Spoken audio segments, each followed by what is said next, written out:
Okay, starting the stream. Let's see if this works. I told you, Ashley, you had no idea what you were in for tonight.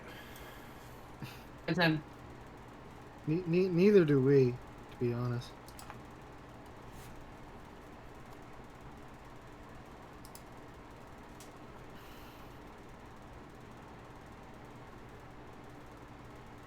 We're good, Reid. I see it.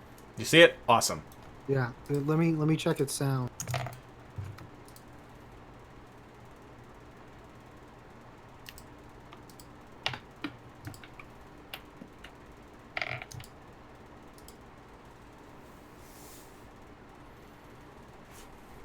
So let me get it loaded Okay, up. everyone talk on there.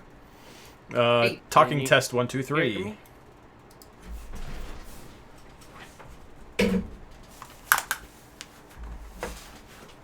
Reid.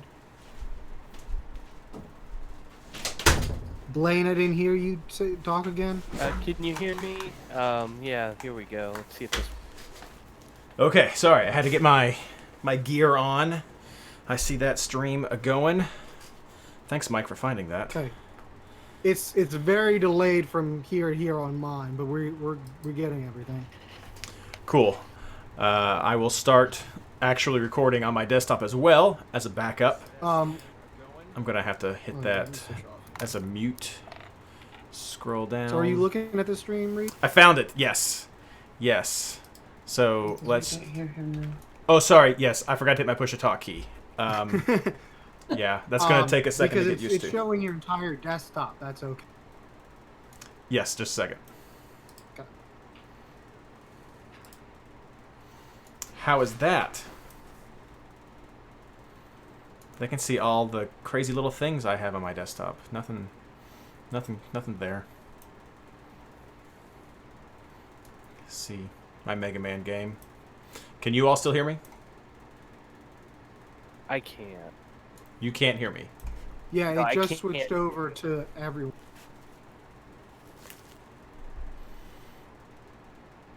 Oh, is it super choppy? It is pretty choppy. Let's see here if I can fix that. Oh my goodness, Thanks this is to everyone in the ridiculous. chat for putting up with us while we try to figure this out and get some good settings so that we have a decent podcast.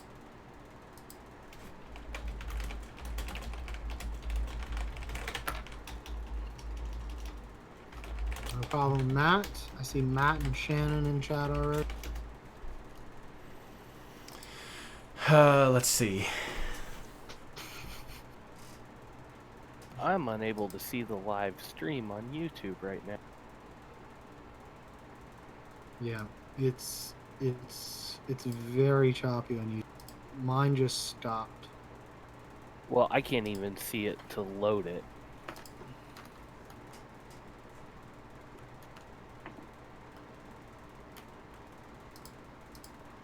Oh, there we go. Finally popped up in my feed.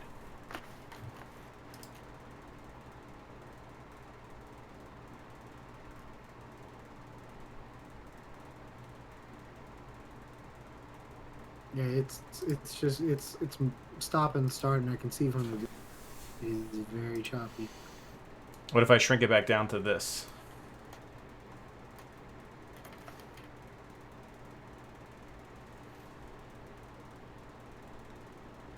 Give it a second because it hasn't come.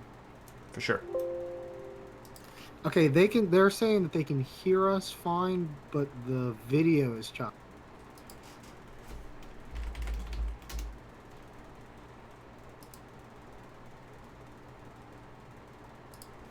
I'm going to start recording the video as well on my desktop. So that's the backup that we're going to go with tonight. So I'm going to have to I may have to try to figure out what's going on here with this craziness. But at least we'll have that as a backup and I can re-upload it at some point.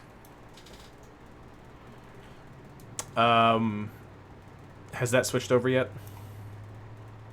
So it's switched back to like a bigger desktop. I mean, I can see like basically the entire Discord page, but from what I can tell, it looks like it's still choppy. Okay, so that's still choppy. Flowing. That's annoying. I'll have to try to figure that out. This push to talk thing is really weird because y'all are all like cutting out, and so like I'm having like flashbacks. Oh no, I've lost the feed. No, wait, I still see them. Wait, am I going robot mic again? Yeah, you're always robot mic. Okay, well, so I'm asking chat if people can hear, so please let me know if you can hear. With no delay. No, there's... So, no delay on the talking, though. No. No is in... There is a delay? You hear fine. Okay, awesome. I asked that question poorly. Alright. Okay, so what we're going to do is we're going to roll with this. I'm going to tweet this out on Twitter, and we're just going to do the podcast like this. What I'll probably end up doing is reloading from the video that I'm saving right now to my desktop, and I apologize so much. So I hope that that records at a better quality, and I'll replace this for others who don't join us live as I continue to work on the streaming to try to figure out how to make that more clear. Awesome. So give me just a second to send out this, and feel free anybody else to share the video as well.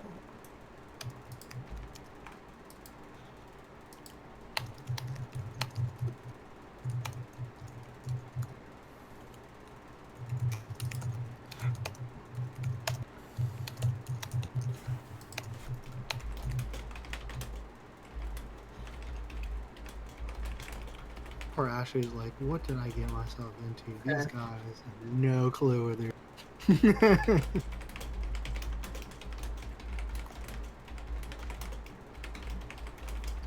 Circle. Okay, that's still good.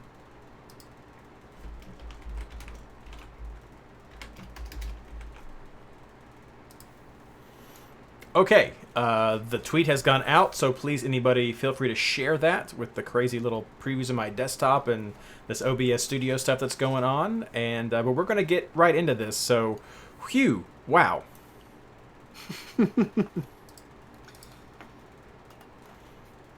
All right, chat is a going. Let me get this screen switched so I can still see everything.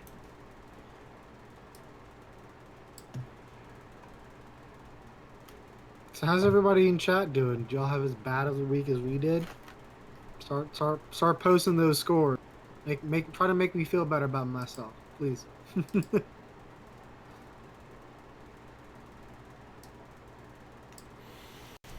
Okay, so we also have a situation where we have some push to talk going on, so it may sound kind of weird from time to time, but everything is working. Ashley, are you with us?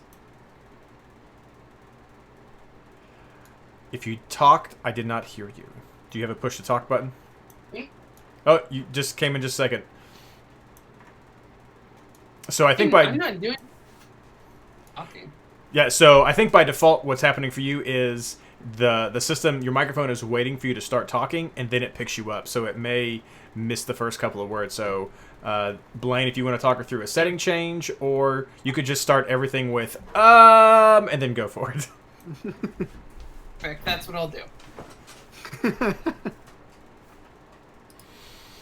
Okay, well, chat is throwing up some Chat is some scores points. that are not making me feel better. No, they're well. Not making me feel better. I'm loving those scores. I'm loving these scores because I love seeing chat do well. I'm hoping that you guys are taking some of the advice that we're giving you, navigating through the bad advice that we may be giving you, or just the ridiculousness, and you've gotten some great scores. So it's awesome. I think it's great.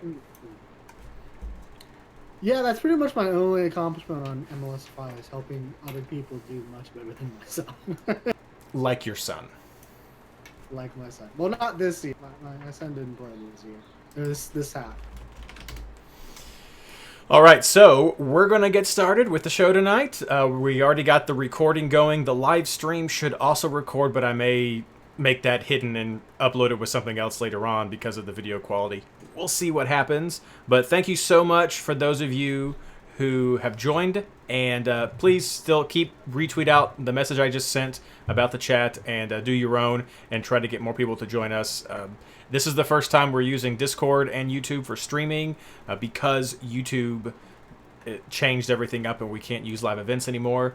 And we're going to try to make it better. But thanks for sticking with us tonight. And let's do this.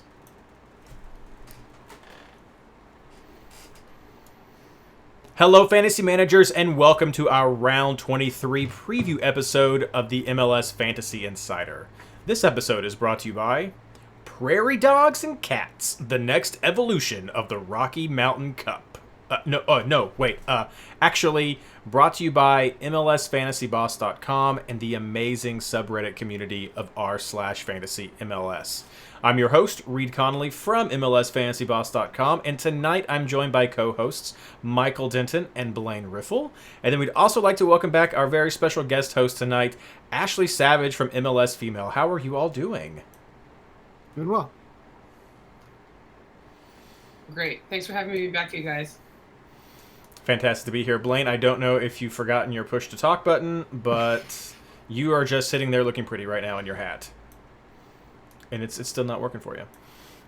For those of you who are joining us in podcast land, we are doing a new video live chat streaming method, and involves push-to-talk keys and YouTube and Discord and OBS Studio and all sorts of crazy, ridiculous things that I'm hoping right now aren't impacting the quality of our podcast sound quality, but it's being kind of fun on the video side with the live chat. So if things get a little choppy tonight, I'm so sorry. We're working through some changes forced on us by YouTube, and so I hope, all of us hope, that it's going to work and be a great product for you, because we're here to talk about round 22 because it was absolutely bananas.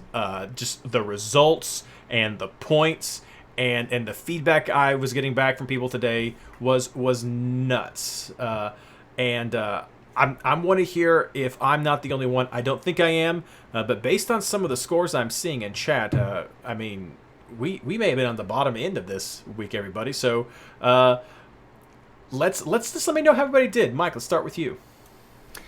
Yeah, I did 57. Part of my downfall came because I had Parkhurst. I thought, oh, sneaky, he'll play, he's cheap.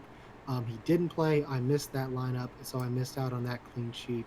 And the Atlanta-LA Galaxy was one of the few predictable good results, and I missed out on the third Atlanta player. So that set me back, and then my differential of Elise was a differential downward, so that didn't help either. Lapline was a dud, as was the entire Montreal Impact. Pretty much nothing else went right.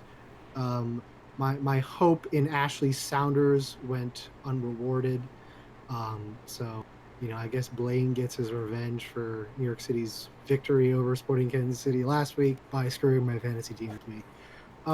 57. The only positive is going to come whenever you read out our head-to-head league scores. Oh, for sure. Our head-to-heads were wild this week. Well, Ashley, let's just jump straight to you right now. You not only had, not only do I want to hear your scores for this week, but you had an interesting last week, or should I say your household had an interesting last week. So let's see if we can get your mic to pick you up, and let's go. Let me hear how you did. So I did okay this week compared to most, because everyone that hit was so random, but I actually looked out with 81 for the week, and that's thanks to Jordan Morris, who I guess Mike didn't pick up. Only real Sounders player to hit. Nico, I captained and was okay, but Morris got 14, and that helped me do all right. But yeah, what you're referring to is for the first time. That's right. Still, and he actually placed last round with 91 points. So we play each other again this week. So I banned him from listening to the pod because that's cheating. Rematch is happening this weekend, so we'll see how that fares. Yeah, I just love that your husband beat you, because I know how much trash we've talked about him, or maybe you've talked about him. Not really we. Oh, yeah. Since you've been on here, and it is just so much fun. When I got that message, you were like, my husband beat me. This is nuts. I don't know what's going to happen. And now it's twice in a row. The first thing I did, I said, I have to send this to the guys because they are going to love it. And Spencer. So he was really excited that I shared it. Excellent. Well, hey, equal share for everyone of the successes and in the failures of fantasy. Now, Blayne, we've still been having some issues with your sound. Let's see if you got your push to talk worked out. How did your team do? I think it's working. I got a 63 for the round. Not going to complain a whole lot. It only dropped me back, I think, 51 ranks overall. Surprisingly, I went up in value pretty heavily, and I only had one player go negative with all the 3s and 4s on my team, and that was Ladero. Ladero actually went down in value, but Vela and Vaco and Gressel and even Gil with the 2, they all went up in value this week a little bit, so can't really complain there. Well, let's look over to the head-to-head side and see how this did. So the successes here, Mike, you beat Doyle. That's a great 57 to 51. So all the experts having trouble right here. Blayne, My armchair is better. Ooh, yeah. Ooh, ouch. The fantasy armchair analyst. Ooh. Yeah. Blayne, Yeah. you got tops over Tyler Bartles, one of the contributors at the site and a guest on the show from time to time. 63 to 59.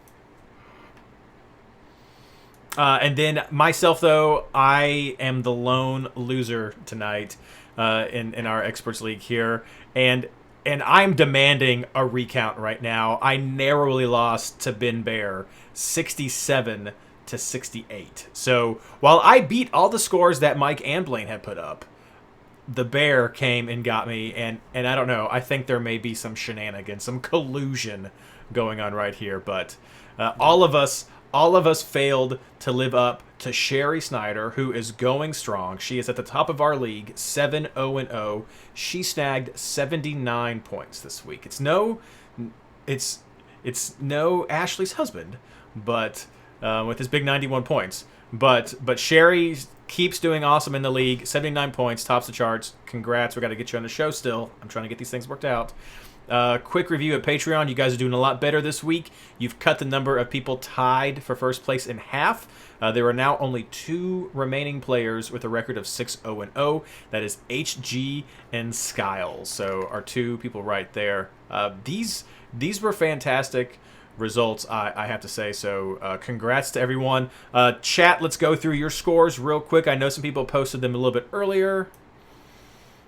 Scrolling back up, we got Liam with a 70, Eric with a 63, Josh with a 78, Matt S getting 85, Captain Vela, terrible week. Man, you got an 85. That's awesome.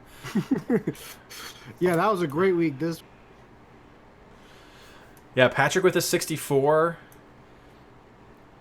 Let's see, anybody else going to throw up their scores? Let's see here. We've got... Go ahead, Mike.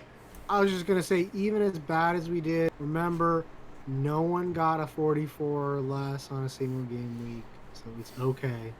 As long as you beat that 44 platform, you do it all right. That's true. And we've got Skylar Redpath, fellow fantasy pundit, fantasy expert, Draft Kicks, Draft Fantasy Pro as well. He is in chat with us, and I just got to give him some props because in his rankings article this past week, he mentioned Brian Rowe as one of the top goalkeeper options, and he caught a lot of flack in the chat of that article on MLSsoccer.com, and Brian Rowe is one of the best keepers this week. So I noticed that he pointed that out on Twitter, saying, where's everyone coming back now? So if you were making fun of Skylar for his recommendations in keeper, you need to get onto Twitter and serve up a piece of humble pie and let him know that he had some good advice for that. Josh 78, Ryan W with a 67. Still solid scores right there, Ryan. I mean, I got a 67 as well, so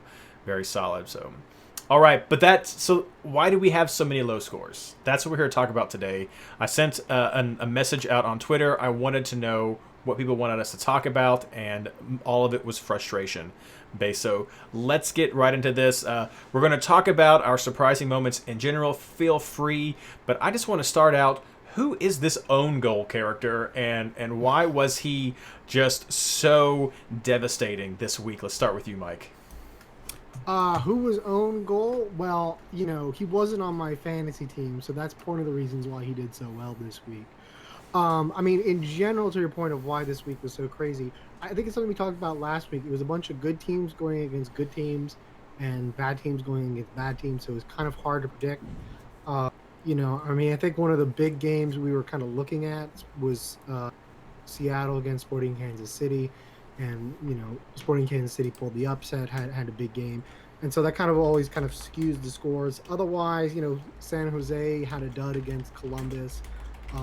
LAFC, I mean, they won against New England, but I think that was a game where there were people on both sides, and there weren't a whole lot of big fantasy producers, at least the main guys, and I think Atuesta did well.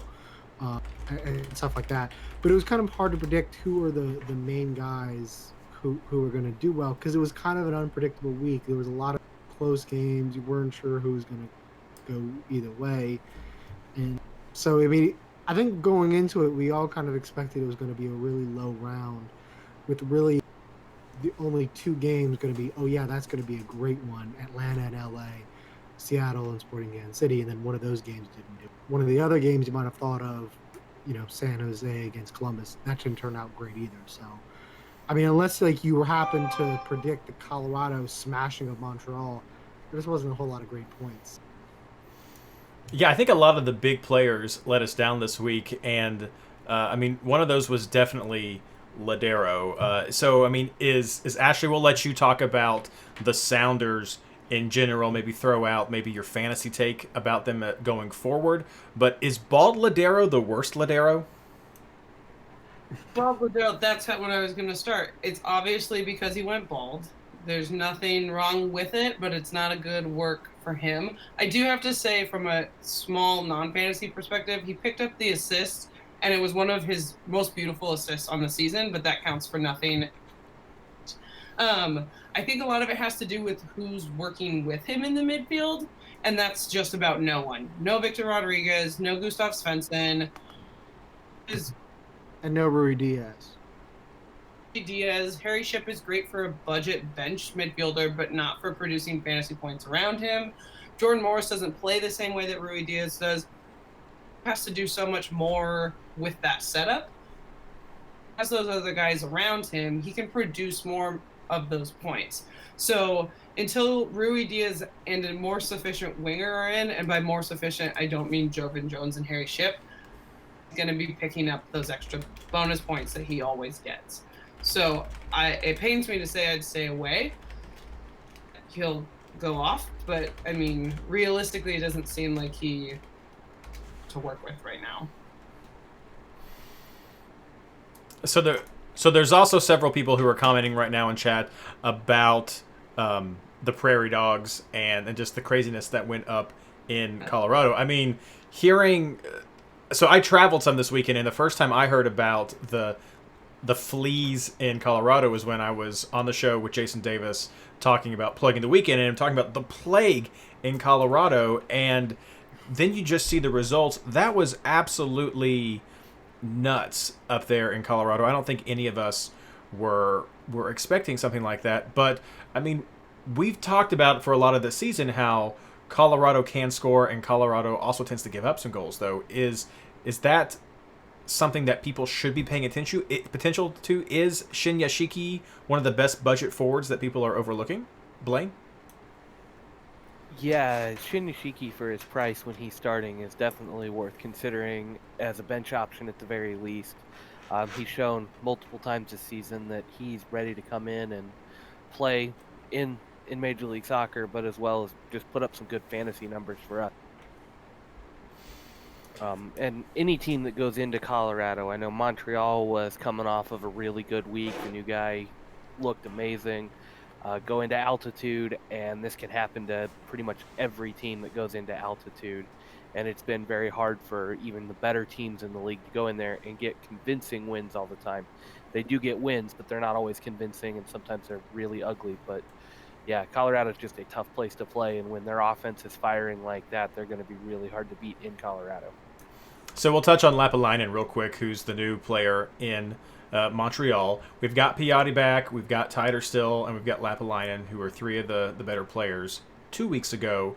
Is altitude that big of an issue for teams? Or were we maybe too hot too quickly on this new guy coming in? And I'll let you answer this one, Ashley, since that's over in your neck of the nation and your league. You're probably more familiar with altitude than some of us over here.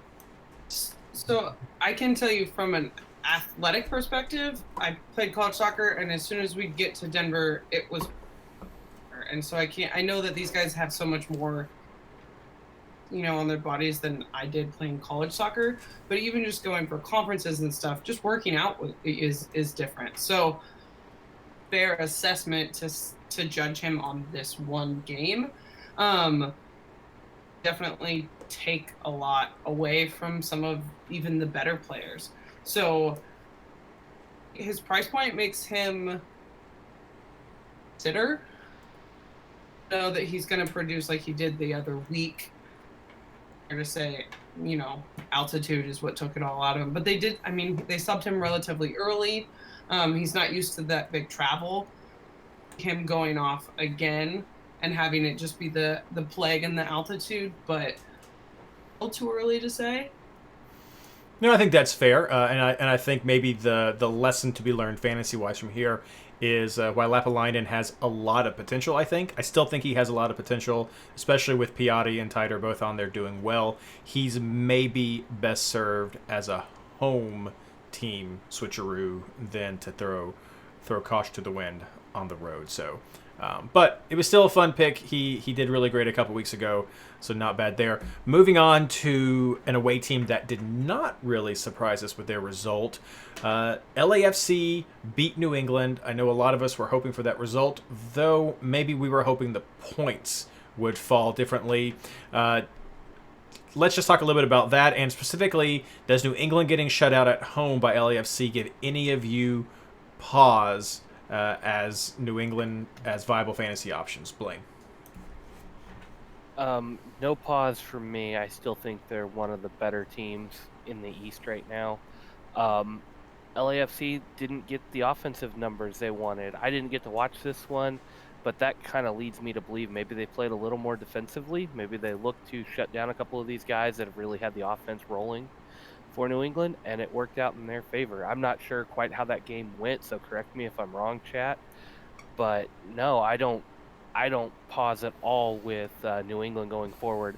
I still think Gill is one of the better players in the league right now, one of the best playmakers that's out there, especially playing truly in the midfield. I'm going to keep rocking Gill as long as I can. When there's a good matchup, he's going to be on the short list to make my team if I can afford him as a premium. And right now I've been taking him over guys like Valeri, so I'm going to keep him right up there. Bo is still going to be another guy that if I can fit him in as a second or third forward and the other matchups aren't quite as good, then yeah, he'll be in that short list as well for those spots. I think this really kind of exposed their defense more than anything. They did give up the 2 goals against a good LAFC team, but through this run, their defenses looked a whole lot better than they had, and so against some of the high-powered offenses, their defense may not be a good pick or a good shout, even at home. But over the course of the rest of the season, yeah, they're going to be on my radar for every week. What about you, Mike? The thing for New England, and with Heel, is that we knew that they could do really well against bad teams, which was a big change since Bruce Arenas came on. But this was really the first elite team that they've had to play. And obviously, fantasy-wise, they didn't do so well. So, that's kind of a big concern this week because, they're going to Seattle, and even with Seattle's injury problems and then going against having lost against Sporting Kansas City, that's a tough road trip for Eastern teams to take. Outside of the altitude, going to Seattle is a tough road trip. It's a huge distance, a lot of travel. So that's where I think the concern is with Heel and other New England players is, do you keep them on weeks where they're especially on the road against elite teams? To me, the answer coming out of this game was no. If they had done well against LAFC, I might have thought, look, this is an unstoppable train. Let's keep riding it. But, for games like this week, I'm not going to look at any New England players. So we got some talk right now in chat about the New York Red Bulls, and we've got Shannon coming in saying that after Toronto and Red Bulls' last game, I was pleasantly surprised by Red Bulls. With the way the Red Bulls have been playing this season, I was shocked that they won, actually. What about you all? Were you surprised that Pozuelo and Josie or Toronto didn't do better against the Red Bulls on the road? Ashley. I didn't get to watch this one. I just saw the highlights, and by highlights I mean the score. So I know Red Bull Arena can be a really tough place to play sometimes, even for some of the better teams. Even though they don't always fill it, even though it's not always like a powerhouse of fans, it still always seems like a tough. I'm not gonna write off Toronto because of them losing there, but Red Bull for me has been so consistently inconsistent this season, fantasy and regular. So it's so hard to decide when to jump on their bandwagon. With amazing, but sometimes he's kicking a ball at someone and he's suspended or he's hurt or whatever. And the fact that BWP is still not starting, for me, I just don't know what their offensive shape is, and I never know who to pick. Fantasy-wise, I never know to pick. Brian White has been a great kind of bench or switcheroo, Yeah, but for sure. besides that, fantasy-wise, it's just so hard with them because you just never know.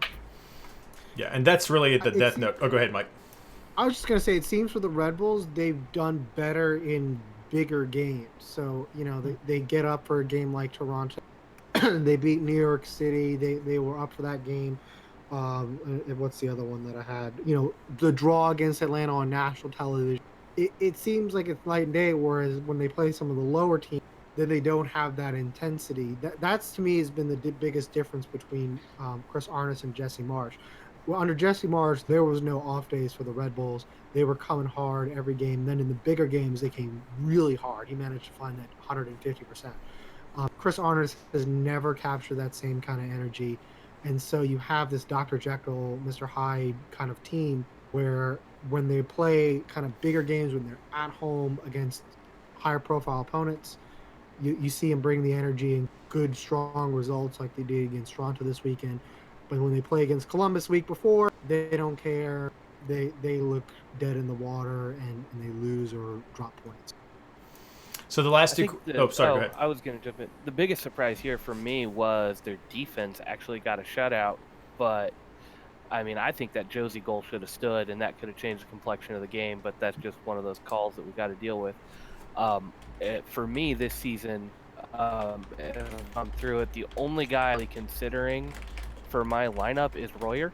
Royer has put up consistently decent numbers, and at the price point he's at, he's a good shout in a good matchup. White may be a bench player from time to time and see how he does, but I look at the rest of their schedule and they're playing some heavy hitters to go down the stretch. I just can't get behind this. I don't think they're peaking at the right time. I just think their defense had one good day. But I've been a Red Bull critic for a long time, and especially this year, they're not a team I'm looking at ever, really, and I just don't like them down the stretch. Okay, so two more questions for me, then I'm going to throw down the chat to open up for any other topics about takeaways or surprising moments that I missed. Of course, that includes you all here, anything that might have missed. I want to talk about Houston, and I want to talk about DC in that order because I think there's some breaking news for DC, recent news for DC that we'll want to mention. But what can we expect from these two teams going forward? They both started the season fairly well. Houston was getting some good results. DC was doing well coming off of their last season, especially. Oh, we got a surprise Lily attack. But they've had problems in this mid to later half of the season that I think have had pretty significant fantasy impacts. Are you considering these teams going forward, and what do you expect in the closing rounds? Let's start with whoever wants to start. Go ahead, somebody. I guess I'll start. I would say no and no. I mean, we'll talk about Houston more because they're a double team, but they've looked pretty awful since they came off that homestand. And if you lose 1-0 at home against Chicago, that's a really bad result. But for DC, they definitely haven't had the same match. We're about to talk about Rooney is leaving DC this week to go to England to sign a contract with Derby County. While I think he's gonna finish out the rest of the year with DC.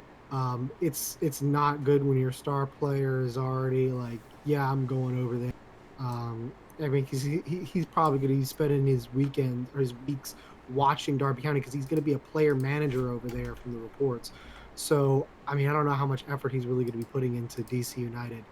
And I mean, I think you're looking at the East. DC's kind of sliding into where they're going to be in the playoff battle now. I mean, who do you pick? I mean, Rooney, if they have a good game, maybe Costa. Areola hasn't been a consistent fantasy producer. I mean, other than Pines just for the cheap defense, there's not a whole lot for DC to offer fantasy-wise. And that's not even considering whether or not Lucho Acosta gets a move somewhere, as has long been rumored. Maybe Sevilla, I think, is what I heard on Extra Time Radio a few weeks ago. There's just not a whole lot of things going right for DC United right now to recommend in fantasy. Hey, you're overlooking the other big news that's kind of going on with this. It kind of had a lot of people scratching their heads, but now seeing the Rooney news, it makes sense.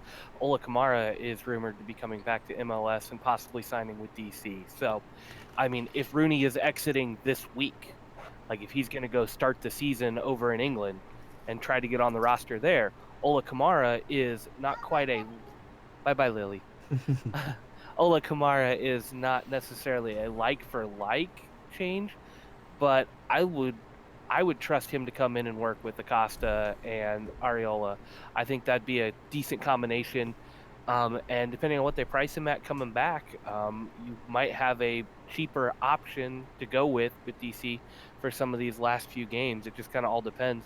I won't write DC off. They've got too many attackers in the midfield that can get the job done. It's just, are you going to pick their forward spot, or is this going to give Areola a big boost to his production? Anything you want to add, Ashley? I think DC has all the keys to be successful on the field and in fantasy, right? If you look at some of those defenders, Pines, great pick, back work, Bill Hamid, for crying out loud, like they clutch most of the time, but for some reason they're not. Wayne Rooney and Acosta should be lighting things up together, but for some reason going on there. I kind of agree with you, Blayne, about Ola Kamara, but which is a very, very different league than here, and he was there for less than a season. So I don't know if I think he's going to pop back into MLS and make an instant impact, but he was so good when he was here on his own in Columbus, I'd say, and then with Zlatan. I don't know that I'd overlook him, but there just seems like there's something going on with DC that makes me want to stay away from them, and that's not just because I had Yara this week, but just in general, there's something wrong, and they're not clicking the way that they should be on paper. Yeah, for sure. They're definitely. I was just going to say on Ola, it really depends if Lucho or Costas. Because when in Columbus, when Ola Kamara was doing really well, he had Federico Higuain. When he went to the LA Galaxy, and then Zlatan kind of took minutes, and they didn't have that great midfield producer. He didn't look quite as good. So that's going to be a big question for me, is whether DC United can manage to keep hold of Lucho or not. And we've been saying for a while that Philadelphia really needs Monteiro as well, and he came back for a little while this game. That's definitely the Philadelphia I want to see. The Philadelphia with Monteiro. Had some people in chat asking about the other big thing that happened in Philadelphia, but you know what? We're not going to go there. We're not the political show here. Extra Time took 15 minutes on it today, so y'all can go over there. That's right. We'll let them do that. So a couple other things from chat that I'm going to mention. Matt S has gone on about this for a few minutes now, and Patrick has been egging him on because both of them really just want to hear me pronounce the name Tchaikovsky, and I think I've surprised them just now being able to say it. But yes, Tchaikovsky over at the New York Red Bulls got another 8-point week, no goals, no assists for Red Bull. So bonus point monster. And yeah, if you're finding players like that, no double game weeks coming up this week for them. But yeah, finding a player like that is fantastic to have if you can generate that kind of raw bonus point potential without having those kinds of points. So, but mostly I think you guys just wanted to hear me say Tchaikovsky. So tipping the hat to you all because I think I did pretty well. We also have a comment here from Skylar Redpath. It says, his fantasy takeaway, anyone think Disco retroactively suspends Mata for his late tackle? Big fantasy implications since he is arguably the top defender for this double game week. Mike? I don't think so. I'd have to go back and double check the tackle. I was trying to see if I could pull it up, but I don't think it was one that I thought needed a retroactive suspension. I mean, if it does, it's a big issue because Ben Sweat is out already for New York City, and who would play left back? So. I think Disco should come in and make a statement with this one, but given their history and what they've let go, you can pretty much guarantee he's going to play. Yeah, that's probably pretty fair. So that's all I have lined up. We had a lot of great questions from chat. Anything from the three of you that we haven't covered as far as surprising moments or important fantasy takeaways from round 22 that you want to mention right now? And no, of course, is a fine answer, and that's what I have. So let's move on to our Patreon housekeeping section right now. So this week, round 23, double game weeks come back, though we don't have a Wednesday start. Whew, thank goodness for small benefits right there. So the round starts on Thursday, August 8th at 7 o'clock p.m. with New York City FC versus Houston, who those two teams happen to be the double game week teams of the week. So New York City FC and Houston start the week. They're the only double game week teams. Houston has a double away game, and New York City splits it one home, one away. So if you're making your plans right there. No teams are on a bye. And so if you're looking for switcheroos, what I'm going to recommend is you look at DC, LA Galaxy, LAFC, or the New York Red Bulls. So maybe Tchaikovsky is someone you're going to look at this week. And the reason I say those four teams is because you will actually be able to see the total points from the New York City players and the Houston players before you have to decide if you want to bring one of them in.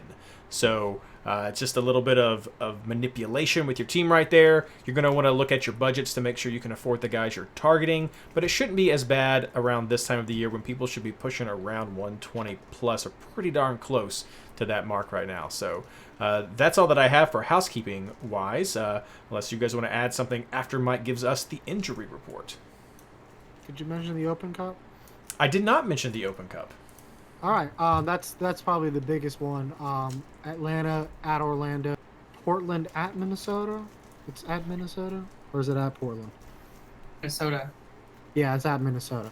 So those are going to be both Wednesday night, I believe. Obviously, there's going to be a big impact on fantasy schedules and whatnot. Because it's the semifinals of the Open Cup, so everyone's probably going to field A+ lineups.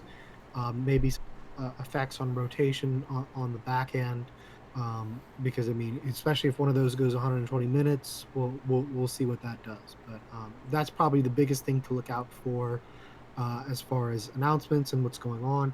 I don't remember if Canadian Championship is this week or not either, but that might be something else to look at.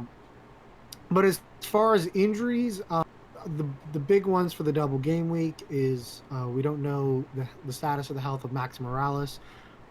Apparently, he was injured when he played in the All-Star game. I could rant about how stupid that was, but so he missed the game against Colorado for rotation, but then Dome said afterwards he might still be injured. So I don't know what his status is. Obviously, that's a huge one for fantasy. You're going to have to check the lineup for New York, Houston. Alex Callens. Alex Callens missed with a calf issue. No timeline for New York City. I'm not sure if he'll be able to play. Expect Ibiega to sub into his role. Ben Sweat left early, I think in like the 20th minute. Didn't look like he will be likely to play this double game week. And then for Houston, the biggest one is Albert Lees is suspended for yellow card accumulation. So I saw some people passing him around as a captain pick. Do not do that because he's not playing a double game week. So if you're going to captain him, you're doing it based solely off of his trip to Philly, which is probably a bad idea. Maybe it'll be a good idea. I don't know. I don't know what I'm doing this year in fantasy, but otherwise in that, the two red cards this week were Moreno for DC United and Moro for TFC. I think there's only two reds I saw.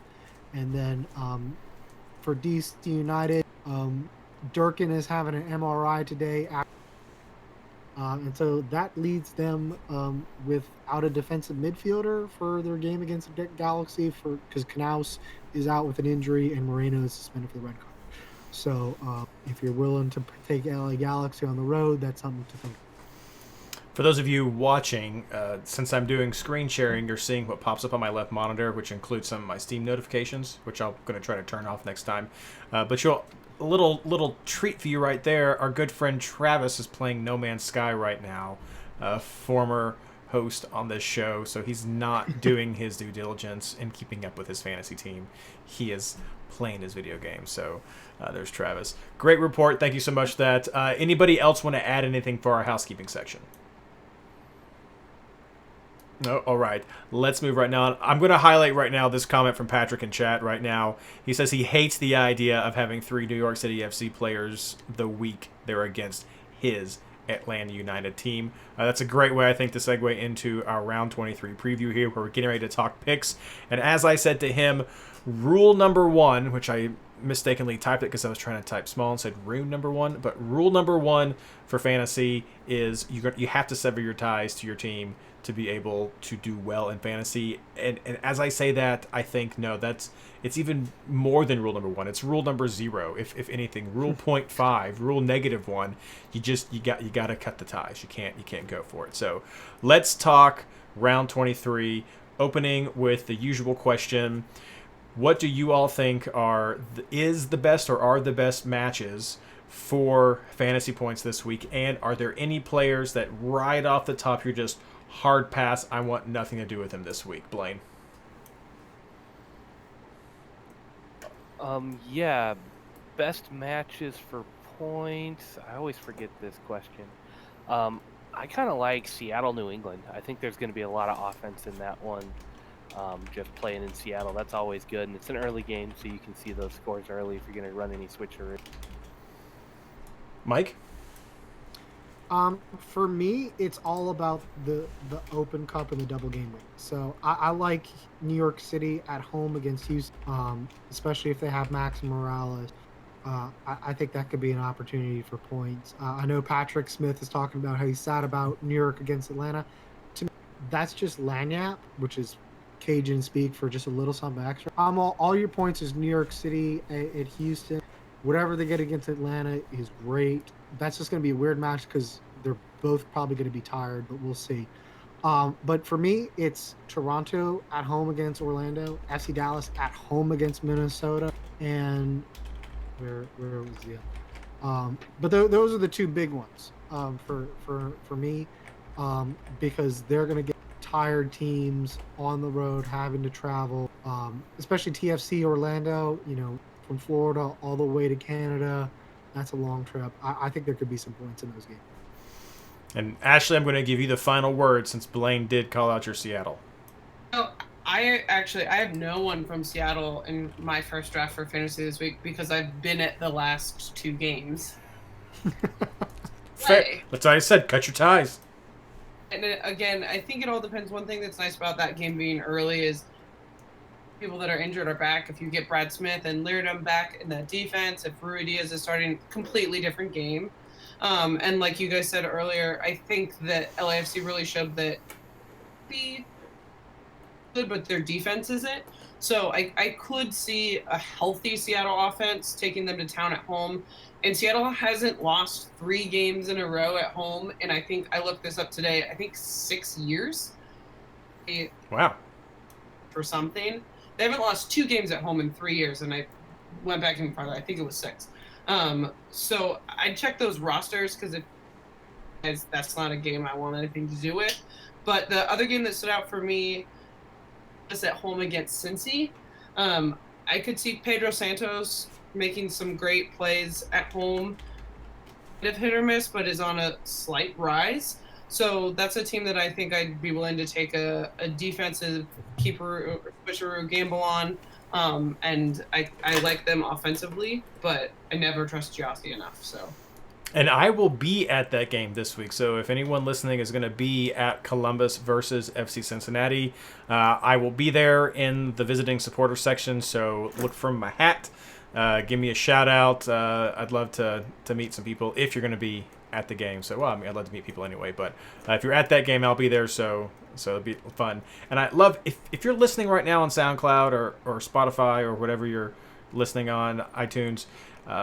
Check out the video sometime or join us for live chat, because here I am. We've got this. The one cool thing about our new setup is we got this cool 4 quad screen thing going right here. So here I am looking at the top quadrant, listening to Ash and being like, yeah, you're saying good things. Something catches the corner of my eye and I glance down and there are tiny feet from Blayne's daughter Lily just flailing in the screen, and I'm like, all right, well, that's how this works.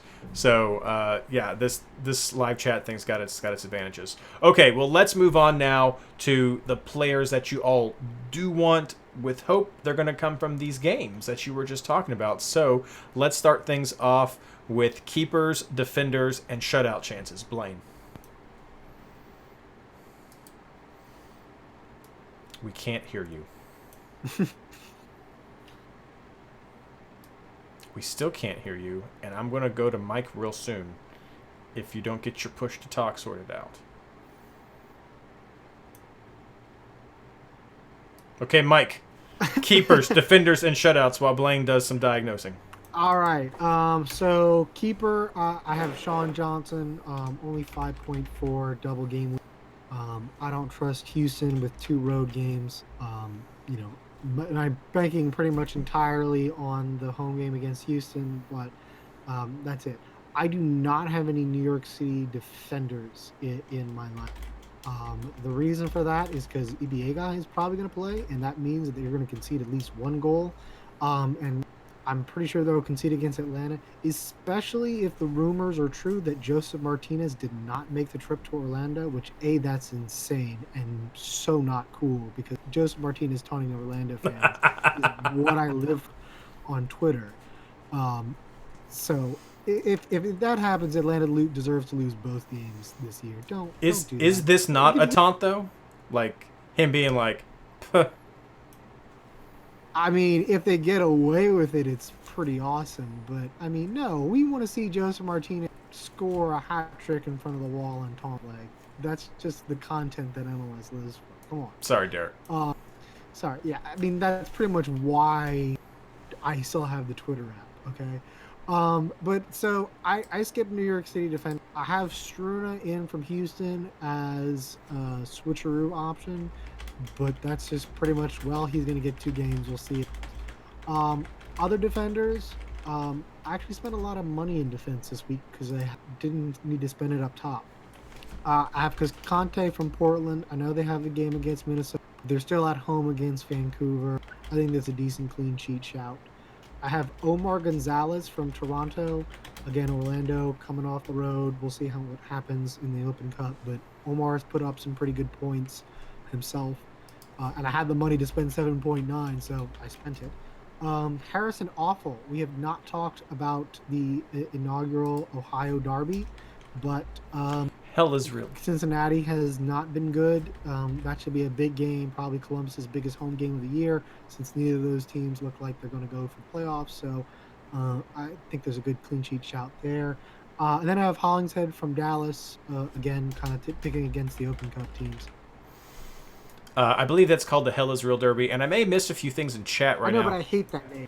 I'm not calling it the Hell is Real Derby. Then you're just wrong. I may have missed a few things in chat, so apologize. All of a sudden, like, I asked what you guys thought were the best game chance for points, and the response I got from Patrick was, yes, we do. So sorry if I'm missing something right there. Blayne, going back to you, do you have audio again? I think I'm back now. Can you hear me? Sure Yes. can. Okay, perfect. Double game week, always look at your keepers kind of first. Toss up between Sean Johnson and whoever Houston decides to play. And I think I have to go with Sean Johnson, especially at 5.4. I don't necessarily like the chances for either one of these keepers, but a double game week keeper is always worth the investment. But with taking Johnson, that means I don't have room for any New York City defenders, which is fine. They're too expensive anyway. Like Mike, I've got Struna. I'm kind of waiting to see who TFC starts. I I do like that matchup against Orlando, and they've got a bunch of budget guys that could easily come in. I don't know where Mike's getting all of his money because I threw a lot of money up front. So I'm looking at one of the budget guys that's around that 5 million mark. And then I think Cascante for Portland, or I've got Gaddis for Philadelphia with Houston playing the second game of a double game week. I think Gaddis at 5 is going to be a good shout if he starts. They've got a little bit of rotation risk there, so keep an eye on that. But Philly's got a couple of cheaper options as well that can easily come in. All right, and Ashley, who do you like? Rolling with Sean Johnson as my keeper too, but I'm keeping him on the bench just to see how that first game pans out because I like their chances against Houston better than at Atlanta. So I actually have Room, the defender for Cincinnati, starting, and then depending on how Sean Johnson does, I'll keep him. And then I look a lot like what Mike said. I'm rolling with Aro instead of Omar for Toronto because same reason I like them at home, even though they're playing in the Canadian Championship this week. Orlando having to travel, and I think Orlando will throw everything they have at Open Cup. So I like Toronto. I also like Cascante mostly just because he's the best budget option for Portland. And then I'm going back and forth between Awful and Hollingshead as my third defender. All right, I think you guys had a nice cover of players right there. So let's move on to midfielders. Mike. I have Alex Ring. He scored goals the last 2 games for New York City. He hasn't been as consistent of, like a typical defensive mid 4 points. But especially if Maxi Morales is out, he's been kind of the creator for New York City, which is weird, and he's 8.5. So, if Maxi Morales isn't playing, I think Alex Rings is a must this week. Other midfielders, I have Pozuelo, again, Orlando deal. I have Pax and Pomical, again, picking against the Open Cup. And then I have a weird one on the bench. I have Diaz from Columbus, 6.7 mid, and I forgot to pull up his stats for a second, but he had 9 last game. He's a new signing for Columbus. When he's played, he's already got 2 assists this year and not a whole lot of minutes. So I'm gonna kind of roll the dice and see what he can do off the bench. Fun. I like those little picks there. Ashley. Again, kind of similar to Mike. It's freaking me out. I think Ring is definitely a must-have if Maxi doesn't start, but he looks so good right now. I think that he's a good pick even if Maxi does play. I like Pedro Santos at home. I don't know if Columbus is really as effective as they've seemed the last couple weeks, but I'm going to roll with it. I have Diego Valeri. I'm going to kind of watch those lineups. I see Valeri playing at home against Vancouver, even with the midweek game, just because that's a Cascadia game. That's a game a lot of fans care about. So I'd be surprised to see them home. I know the last Open Cup game, they benched him and then put him in. So I'm paying attention to that one. And then I also have on my bench Tino Martinez for Houston. From somewhere, I want to eat all that money. I might downgrade to a different Houston midfielder. But for Houston, it's hard to pass up on too much double game week. So I'm just keeping him on my bench for now. All right. That's some variation there. I do like it. Blayne. Yeah, so Morales has got to be in there if he starts the first game. If he doesn't start the first game, it's an easy switch to Ring, and you start looking at some of the other options. I've also got Pedro Santos on my team. It's Cincy. The way they've been playing, Diaz is opening some stuff up. He's kind of become the focal point for the offense, so I think this is a really good chance for him to pick up points. And at the 9.1 mark, I think he'll do really well. And then I've got Atuesta and Valeri in my starting lineup as well. I think both of these are perfect matchups for these 2 guys, and their averages are both above 7. I mean, it's really hard to pass these guys up given the matchups. I don't think Red Bulls are going to replicate the defense they just showed, and so this is a chance for LAFC to really put some on them. And then I'm torn. Pozuelo is my 5th midfielder, but that means I sacrifice one of my forwards. So I'm debating on that one. I may give that one over to Lily and let her decide who starts on that spot, because that always seems to work better than me going with my gut or picking somebody. So Pozuelo's kind of on that fringe. If I do have to downgrade to Ring, Pozuelo, I may find a way to get Pozuelo in there as well, just to have that extra kind of premium mid in there. So a couple more names I'm going to throw out. I've seen some of these in chat. People are talking about Chicago, like Gaetan. They or Montreal had stumbles against Colorado. Is that going to be impacting them, or is Chicago? Sorry, is Chicago too much of just a chance for you all to consider any of their mids?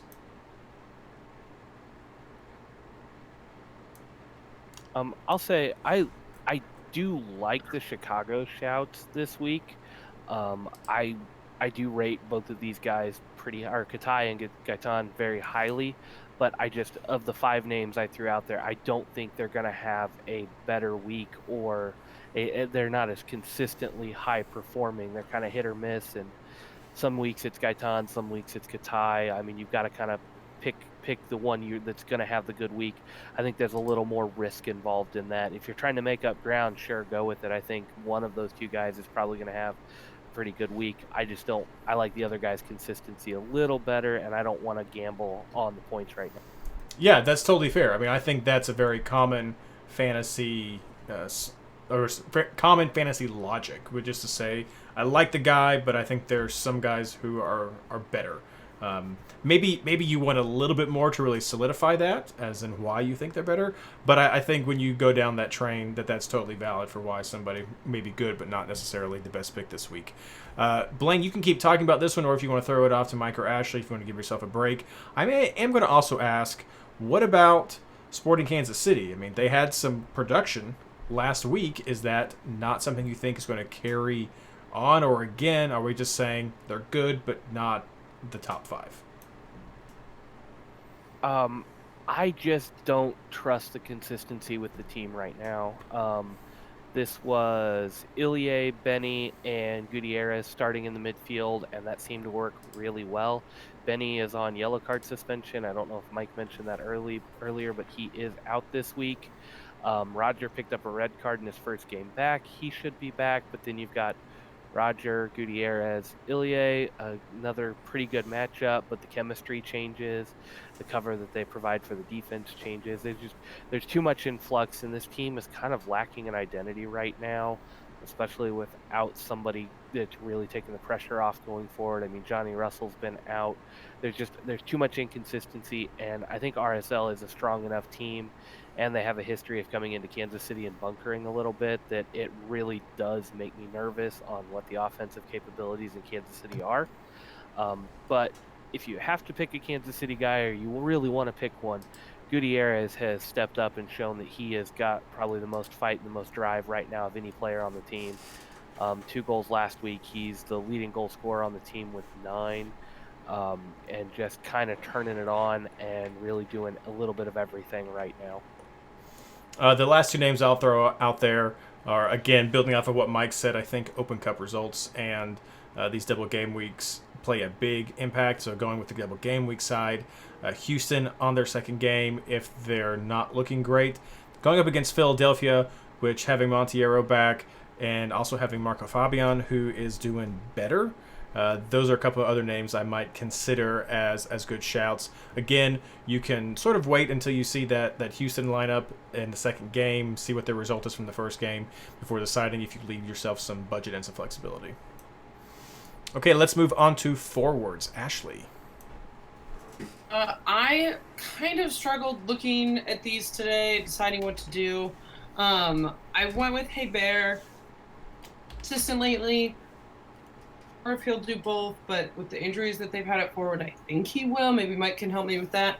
And then I'm also rolling with Bella, because I too think that he can't produce the same type of magic all the way across the country in Banc of California Stadium. And then, as painful as it is for me to do it, but it's just smart, I also have Brian Fernandez. He looked very contained by Minnesota, but watching Vancouver play enough this year, I think that he could just rip them to shreds. So I'm hoping he does, because he's on my team. Blayne. Yeah, Heber and Vela were the first 2 in my team. I don't think you can really go without them this week. My third guy is a little bit of a budget option, but I do like Zardes this week. Diaz is looking pretty good with the team. I mean, Santos there. We've been talking about those two names. I mean, if you're going to go in with Columbus, you might as well go all in and grab Zardes too. I think this is a good chance for him to get multiple goals. Mike, your picks, and if you want to explain some on Abear for us as well. Sure. I have Abear.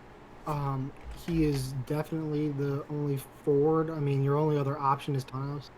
I don't think that Toddy would be rotated in, especially if there's some issues going down the flanks. If Matarita gets suspended by Disco, for example, there could be a domino effect that way. But Abear's been pretty consistent, so I would expect him to get 2 games, and he's been pretty good. So at 9.8, I think he's one of your best options. He's a must-have. I don't have Vela, which might be where I have all the money that Blayne is talking about. Remember what I said earlier about the Red Bulls playing up? I think they're going to get up for this game, and so I don't see Vela getting quite the same number of points as others. So I have Josie Altidore. Again, I think Toronto at home against Orlando is a pretty good shout. On the bench right now, I have Jossie Zardes, but I'm going to be honest, if Joseph Martinez really got left at home for the Open Cup and New York City is having to get a suspension on Matarita, I might pick up Joseph Martinez because New York City's backline is going to have some problems, and if Joseph Martinez is angry and rested at home, I think he could get some points there. So that's what I'm looking at. That goes back to Rule 0. Cut ties with your team. Exactly. Rule 0. That's sneaky. Like I like that pick. I like that pick a lot of the Joseph Martinez. Okay, let's do captains. Getting some comments from chat right now. If you're in chat, send out your captain thoughts. Let's start with you, Blayne. If Maxi Morales starts game 1, it's got to be him this week. If he doesn't, I think it's a toss-up between Ring, who's been a little more consistent, and Abear, who's definitely got the higher seed. Mike? I have it on Abear, but if Maxi does play, I think he's a must this week. Ashley? Just breaking into the top 300 for this half of the season, so I'm switching it up. Let's look. I have it on Brian Fernandez right now. Ooh, that's interesting. I think we're going up against the always Captain Vela mantra, and so Mike, you're sticking with that. New York the Red Bulls have just done well in those big moments, and so that gives you confidence for not always captaining Vela. Blayne, you just think that the New York game is that good? I think you pretty much have to take a double game week player, the caliber of Morales if he's there. And then, like I said, I like the ceiling of Abear and Ring's consistency. Mike may be right on New York, on the Red Bulls, and if Vela does, I mean, you don't want to be stuck with that captain, but I can't not captain a double game week player when they're there. Nope, that makes sense. And Ashley, you are just that down on Vancouver. Absolutely. That's yes. that's not any Cascadia seeping in there, is it? Went to Bank of California and watched that route between LAFC and Vancouver, and that was the week after we watched them play the Sounders.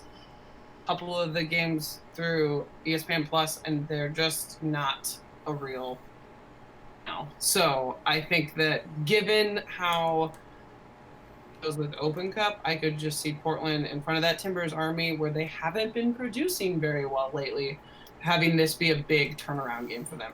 It's laying it out for them, so all they've got to do is show up and be themselves. I think they could 4-goal game there. Yeah, no, I did that because I thought it'd be a great talking point, and it was. But no, I definitely can understand why people would bet against Vancouver many of the weeks. So yeah, for sure. Painful for me to do it, but it's smart. Yeah, we have a lot of agreement from chat. Patrick's going with Vela right now, but we got Bennett who's talking about Ringo Morales. Skylar is looking at Abear or Maxi as well. So definitely New York City FC leading the way in captain's picks, and I think Blayne's right there on track. Like, can you really pass up captaining a double game week player in a week like this, especially when New York's doing well. So I think that's the perfect time for ACV, always Captain Vela, versus the more rational fantasy pick. I don't know. We'll see how that goes. Thank you so much, everyone, for those player recommendations. I hope that helps everyone listening to the show live and later through whatever medium that you like to listen to. That's all that we have, so let's go straight into plugs. Ashley. Plug MLS Female. An article recap about the Sounders game last week that's live on Twitter. And then less of a plug, but more of a shout out. I want to shout out Andrea, who is currently winning the Patreon League right now. She is the other wife in the couple head-to-head league that I play with in Seattle. And to mention her, and so I wanted to give her credit doing in that league right now. Oh my gosh, do we have another? Oh, we have another appearance by a little one.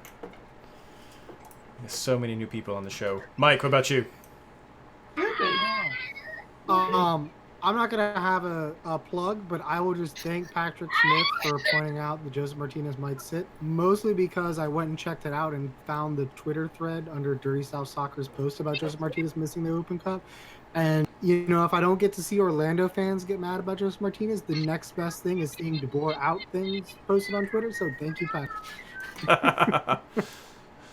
Blayne, what about you? Hello, Lily.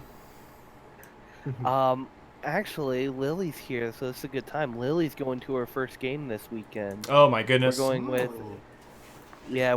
with SBU. Our college is doing an alumni event up at the stadium, so we're all going to go up there, and I've got some family that's also alums, so we're going to just have a good time. Sarah, bring that here. Here, you guys, you got to see this. We had somebody actually custom make her an outfit too, so she's going to be all decked out for it. So, yeah, there will be pictures on Twitter for Lily's first game, and so yeah, that's going to be a fun time. That is awesome. Well, I don't have a small child to take to games or show on the video. I have a dog from time to time who's not with me, but as for me, you can check out everything over at MLSFantasyBoss.com. We have Kyle's great Behind the Numbers article, which has definitely been one of our most popular this week, as well as this podcast, Captain's Picks, some charts, so head over there for that. Also, check us out in Discord. We're doing streaming using Discord right now, but the chat over at the MLS Fantasy Boss Discord channel is amazing, a great community that's built right in there. It's fantastic, so check that out. You can access it through Discord or through the sidebar of the Fantasy Boss website right there. And of course, check out the articles that Skylar puts out, that we mentioned him this episode, on MLSsoccer.com, as well as the weekly newsletter that I have. Please subscribe to that. Send me your questions. I love it when I get the questions from people. This week I did get some questions. Let's see here. Sorry, it's this push to talk thing that's all super crazy for me. I did get a question this week from at LA_soccer fan. So thank you so much, man, for sending me the questions. I know sometimes people are like, yeah, maybe it's not really that great of a question. I'm kind of new. Any question, whatever you want, something basic, something advanced, anything. I'm just happy to answer anything that people have about fantasy, or if you have an idea for what you'd like an article to be, a newsletter to be about, let me know. I'd love to get content that's just for you guys. So thank you so much, everyone, for listening. I hope it helps, and good luck. All right, that's the podcast. Of course, chat will stay around here for as long as we can, depending on what baby duties need to have. Anyone who's still hanging around with us, what do you... Yeah, Mike could bring in a kid. All my kids are asleep. Uh-oh. So what you're telling us is you're the responsible parent that keeps the kids on a bedtime. Well, I mean, we forced them on a bedtime. Look, we had a fit at 8 o'clock Central Time because we were in the middle of a villainous game. We're like, you got school, you're going to bed now. No, we will. Sawyer's bedtime isn't for 18 more minutes, so I'm good. Yeah, she's responsible. You're way out there on the West Coast, so. Yep. Thank you guys so much. Speaking of, because this is gonna be fun now, apparently, because I have. So thank you guys so much for having me on. I always appreciate it. I'll let you know how the match goes. Thank you. Yes, please keep us in the loop. Yeah, I will. I said, hopefully he doesn't listen. He'll just. What if he just copies me just to win or Just tie, change not your lose, team I right guess. at the last second. That's my plan. This was all a ghost team. None of it was real. Take it easy. All right, see ya, Ashley. So, what Alright. was the villainous match that caused things to go? Chat, again, like I threw it out there. Anyone still hanging around? We got 16 people still watching. Let us know anything else you guys want to talk about. We're going to chit-chat for a few more minutes before I get the editing. Oh, it was just me, Shannon, and then Benedict and Amelia, my two old. We were just playing. We weren't close to finishing, and so we had said, because what happened was we started at like 7:15, and then my wife won. I don't think you were here, Reid. She won on turn 3 with E. Oh, dang. Because she had Kronk in her hand, had Eavesdrop, which allows you to look through one of the fake decks. And then I guess she also had After Them, I think it is, where you can play all the heroes in one of the fake decks. So she eavesdropped, found Cusco, played all of them, and then just like played. It was just like, whoa! Like, so we were done in 15 minutes. Because we're like, can we play again? So but on that turn, like everyone was fitting each other. So like we were close. So Yeah, my wife and I played last night, and she was Hook, and I was Evil Queen. And turn 1, she drops the Neverland map. And turn 2, she gives him a scare and gets Peter Pan. And I was just like, and then like turn 3, she drops Mr. Starkey and is like moving Peter Pan already 2 spaces, and I'm like, what is going on? But myself, I have 2 ingredients on my turn 1. Basically, by turn 5, I have the mirror down and it pulled Snow White, and it all came down to she played Doc. And I had 2 Take It Bites in my hand, so she played Doc. I went over and vanquished Doc, gained. Was able to gain a power to my poison, and then because I had the Throne down, I had an activate, and I was able to do that. And then I played the card that I can't think of the name right now, that lets me. It was one of my ingredients. Lets me repeat an action on my if I did black magic. I think. Yeah, one of those things. And so I repeated activate and got the 4th poison that I needed to next turn move right over to the cottage and defeat Snow White, because there were no other dwarves down, so I just needed those 4. And it was seriously like it wasn't. I don't even. Maybe it was 15 minutes, but I was like, holy crap, that's like our most. Because I mean, she was like, that turn was it for me. If I hadn't been able to do that, it was game over, because she had like a pirate brute and 2 other people at the Jolly Roger. So I mean, it was, and she had already looked at her top 2 of her fate deck and were like, no, I'm going to leave them the way they are. So like, you knew it was nothing. It was going to be garbage for me. So copying Jay, you could do that. Anyone stressing out over Premier League fantasy like I am? When does that even start back, Bennett? I know like the league's been gone up. Podcast, but we're still after chat. They're mad because I didn't bring my baby. Everyone else bought their baby.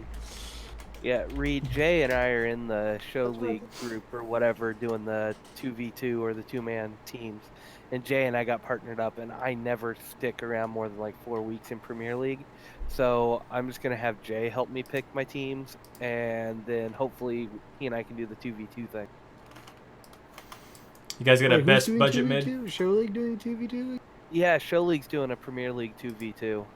Oh, okay. You guys have a best budget mid to answer a chat question? First of all, let me answer Josh. The game is villain, so Disney's villainous. I know Target has. It's got like basically all the Disney villains you can. So that's the game we're talking about. Budget mid, maybe like guys. There's my setup there, guys. If you're looking for them, the green, orange, and purple boxes. And a Boba Fett head and a slave one. I mean, maybe Keaton Parks. I mean, you have like interesting double game week options. That's where I would look. Probably Houston cheap mids. I mean, because further cheapness. Take another flyer and Lapalon. See if that was just a fluke or if he can do. Because they're against Colorado, right? I mean, not Colorado, Chicago. Yeah. I still don't buy Chicago. Memo got thrown out in the chat. If he starts game 1, I would definitely be looking at Memo this week, especially if you're looking for a cheap guy. Get the 1 game in, and that's good with the potential for a second, or throw him on your bench if that's what you're really looking for.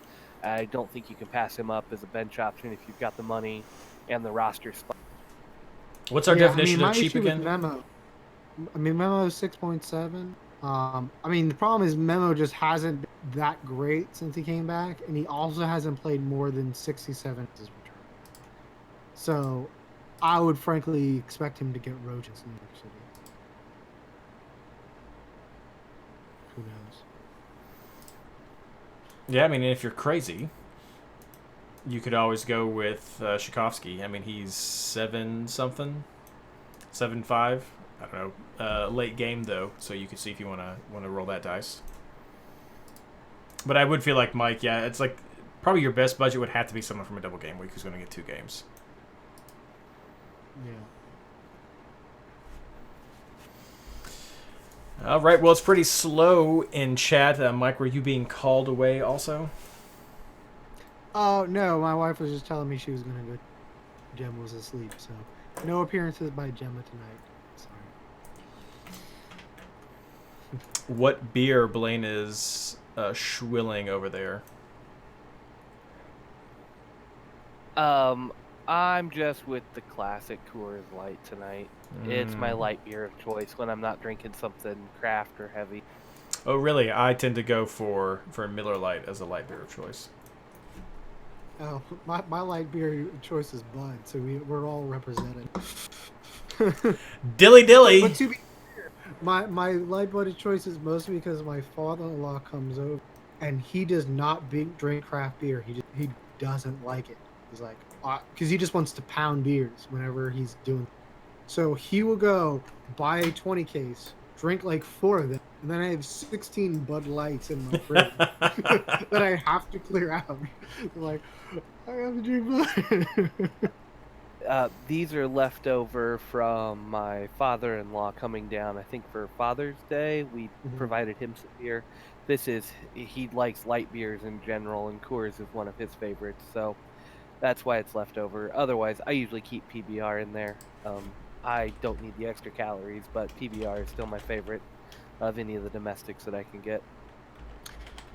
Yeah, I'm noticing what you're seeing, Josh. The video is back. Now the video is back.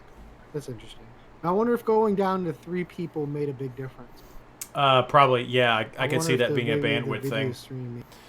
I will try to change my settings. If anyone listening knows anything about OBS Studio, I can't hear Reid. Oh, sorry. I push to talk. No, I guess it must clearly be some bandwidth stuff. I'll check my settings with OBS Studio and see if there's maybe some lower quality streaming uploads that might help. If anybody knows some stuff, feel free to shoot me a message or something. Works for wetting the whistle. That's right, Skylar. Anything that gets the whistle wet. I am having a Dr. Pepper Cherry, Diet Dr. Pepper Cherry. Not sponsored by Dr. Pepper, but it's because I ran out of tea. That's ridiculous. No, I would never actually run out of tea. That's the most ridiculous thing I've ever said. I have I have a lot of loose leaf tea downstairs. I just didn't boil any, but I was specifically meaning cold tea. So pure leaf tea is what I drink when it's not brewed tea. Yeah, Ron, the vid's terrible. We'll fix it. Oh, for sure. The video is because of some of the streaming. We may dabble with Twitch. Some people mentioned that as well. The only problem is I don't know if we can do this setup with all of us with Twitter. So that's the problem is with Discord. We might be able to do it with Skype, but with Discord we're able to get the call for everybody to still have a guest. But then we just have to get it to YouTube. So OBS is letting me stream it, which is handy. The only other option would be to record it, which I don't think would have the loss of quality, but then we lose chat. So I don't know. We're working and trying to figure it out. So we're gonna try. Maybe YouTube will throw us a bone and bring back Google Hangouts, which is apparently the most superior podcasting, video casting tool ever created. I don't know. Yeah, did you try to see if you could do Google Hangouts today? I Was it didn't, really no, good? like I probably should have just to see if they were lying, but I just took them for their word, and we'd been plugging doing this whole Discord thing for so many weeks, so. Yeah, I mean, we might as well try it because, you know, it's going to go off soon. Or theoretically. For sure. Just curious. All right. Well, I appreciate everyone coming out and hanging out tonight. I appreciate these guys. I appreciate Ashley coming on and going through this experiment with us. I mean, maybe we've been chatting it up. Maybe we'll do a villainous live game sometime just for fun and see how that works out. Or Mike and I keep threatening in chat, or maybe it's just me, but I keep mentioning like maybe we're gonna do a Star Wars book club, and we'll read some chapters of a book and then have a podcast where we just talk about them. So I don't know. I think a once a month fantasy or Star Wars book club podcast would be pretty fun. I mean, it's interesting. Like, I looked around on YouTube, and there's like there is kind of like a Star Wars, like a Star Wars book club or a reading group or something, but it looks like it's just general Star Wars videos where like they're talking about the magazines or the books, or just like not really like, hey, we're gonna read the Thrawn series, we're gonna start like first 10 chapters, we're gonna talk about them, go. We're gonna, and like every week we do something like that. Like, I don't know, that could be fun. I don't know, Yeah. but we'll see. If you like that, let us know. I don't know, we'll see what happens. But I think that's it, guys. I'm gonna go get this thing edited. Oh, go what? Oh, I was going to say, Sean and I have discussed trying to get together on Steam and playing something like Terraforming Mars or Scythe or any of the other board games that are over there. I know he wants to play Twilight Struggle or something like that You can. with everybody. I mean, we could open that up and just play through Steam with any of our followers too. You can pop up like Travis did in my stream. Yeah, why don't you just be like, you know what, screw fantasy. We're playing Rocket League or something. Sure, Travis Tim would help us. Yeah, Tim and Travis would totally play Rocket League. I've never played, Nor have I. but it looks like a blast. All right. Well, thanks everybody. We'll see what happens with this week. So thanks for joining us. Peace out. Have a good night, everybody.